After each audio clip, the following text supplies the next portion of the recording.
ఏ ఇరుకులో ఉన్నావో ప్రేమ చెల్లమ్మ, ప్రేమ తమ్ముడు, ఏ ఇబ్బందులు కూడా, ఏ శోధనలు కూడా వెళ్తున్నావు, ఎన్ని పోరాటాలు కూడా వెళ్తున్నావో మనుషులకు తెలియకపోవచ్చు. అనేక మార్లు కుటుంబీకులతో వెళ్ళావు, అనేక మార్లు జీవిత పోరాటంలో ఓడిపోయి ఉన్నావు. పిల్లలను పోగొట్టుకున్నావేమో, వ్యాపారం నష్టమైపోయిందేమో, ఉద్యోగం రావాలని బాధపడుతున్నావేమో,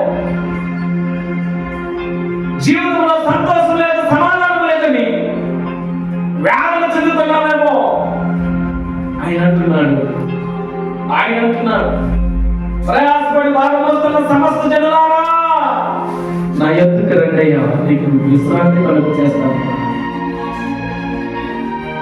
ఏ ప్రయాసంలో ఉన్నా ఆయన దగ్గరికి వెళ్తే నీకు విశ్రాంతి, నీకు నెమ్మది, నీకు సంతోషం కలుగుతుంది. కనుక ఆయన వైపు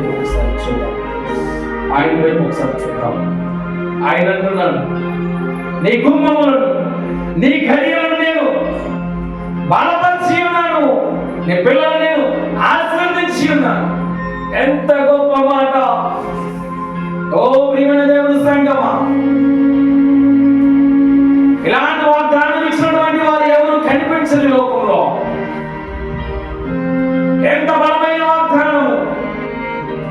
నీ గుమ్మములను, నేను గడియలను నేను బలపరిచి ఉన్నాను, నీ పిల్లలను నేను పోషించేదను అని ప్రభు చెప్తా ఉన్నాడు. ఆయన వైపు చూద్దామా? మనకు సమస్తమైనటువంటి ప్రతి పరిస్థితిని పక్కన పెట్టి మన హృదయాన్ని ఆయనకి ఇవ్వాలి. అలా ఇవ్వగలిగితే మన జీవితాలు కట్టబడతాయి, మన జీవితాలు స్థిరపరచబడతాయి, ఆధ్యాత్మికంగా మన జీవితాలు ఉన్నతమైనటువంటి స్థాయికి వెళ్తాయి. కోడి తన రెక్కల చాటున తన పిల్లల్ని కాపాడుకున్నట్టు ఆయన పిల్లలైనటువంటి మనల్ని కాపాడుకోవాలని ఆశపడుతూ ఉన్నాడు. ఒకవేళ క్రోధం ఉందా, ఒకవేళ కోపం ఉందా, ఒకవేళ మత్సరం ఉందా, ఎదురు వారిని చూసి అసూయపడుతున్నావా, నీ శత్రువులు ప్రేమించలేకపోతున్నావా, నీ భర్తను ప్రేమించలేకపోతున్నావా, నీ భార్యను ప్రేమించలేకపోతున్నావా? ప్రియమైన తమ్ముడు, ప్రియమైన చెల్లెలు, ప్రభు చెప్తా ఉన్నాడు, ప్రేమించండి, మీ శత్రువులను మీరు ప్రేమించండి, మిమ్మల్ని హింసించే వారి కొరకు ప్రార్థన చేయమని అంటున్నాడు. ఎంత ప్రేమ! ఒకవేళ నీ భూమి మీద కొడితే, నీ కుడి చెంప మీద కొడితే నీ ఎడమ చెంప చూపించు. నీ ప్రేమను తెలుసుకుని వాళ్ళు మారిపోతారు అని ప్రభు చెప్తా ఉన్నాడు. ఆయన ఈ రోజు వాగ్దానం ఇస్తున్నాడు, దేవుడి సంగమా, ఒక నూతన సృష్టిగా నిన్ను తయారు చేయబోతున్నాడు, ఒక నూతనమైనటువంటి బలమైన వ్యక్తిగా నిన్ను తయారు చేయబోతున్నాడు. ఆయన ఈ రోజే ఆయన ఆహ్వానించు, నీ హృదయంలోకి ఆహ్వానించు, నీ జీవితంలోకి ఆహ్వానించినట్లయితే నీకున్న సమస్తము ఆయన ఎరిగిన దేవుడు. నేను ఈడువను, ఎడబాయను, నువ్వు భయపడకు అంటున్నాడు.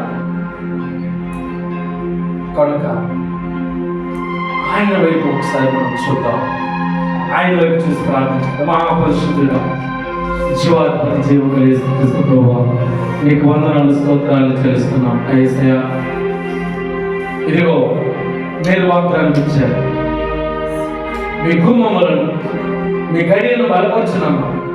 నిజమే నాయన, మీరు మా గుమ్మాలను బలపరిస్తే, మీరు మా డోర్స్ ఓపెన్ చేస్తే, మీరు మా ఆశీర్వాదాన్ని అయ్యా మీరు ఇస్తే ఎవరు దాన్ని ఆపలేదు నాయన. అటువంటి ఆశీర్వాదం మాకు కావాలి. ఎవరు ఆపే ఆశీర్వాదం మాకు వస్తున్నాయి. మీరిచ్చే ఆశీర్వాదం మాకు ఏమన్నా నడుచున్నాం. మా పిల్లలను బలపరచాం. మాకు డబ్బు వద్దు, ఆస్తులు వద్దు, అంతస్తులు వద్దున్నాయి. మా బిడ్డలకి గొప్ప జ్ఞానం నడుచాం. ఆ జ్ఞానం ఇచ్చినట్లయితే వారు ఎక్కడ చీకటిలో పడిపోకుండా, పాపంలో పడిపోకుండా, అంధకార దురాత్మ సంబంధమైనటువంటి శక్తులతో పీడించబడకుండా నీ కృపలో వారు వర్ధిల్లితే అదే మాకు సంతోషం. నా తండ్రి, మీరే మాకు సహాయం దయచేయండి. ఇప్పటి వరకు పాటల్లో మీరు ఉన్నారు, మీ నామాన్ని మహిమపరుచుకున్నారు. అయా ఆకాశంలో పక్షులు, జీవరాశులు, సముద్రంలో ఉన్నటువంటి జీవరాశులు ప్రతిదీ నిన్ను స్తుతిస్తున్నాయి. నిరంతరం నిన్ను స్తుతించే గొప్ప బిడ్డగా మమ్మల్ని నడిపించమని సహాయం దయచేయండి. ఇగో విత్తన మాటలు, ఆ విత్తనాలు ప్రతి ఒక్క హృదయాల్లో ఫలించాలి. అది 30 వందలుగా, 60 వందలుగా, 100 వందలుగా ఫలించి ఆ పంటను మరలా మేము కోయడానికి కృప చూపించే సహాయం దయచేయండి. ఎక్కడో మాత్రం మీరు కొనసాగమని యేసు నామమున అడుగుచున్నాను పరమ తండ్రి. ఆమేన్.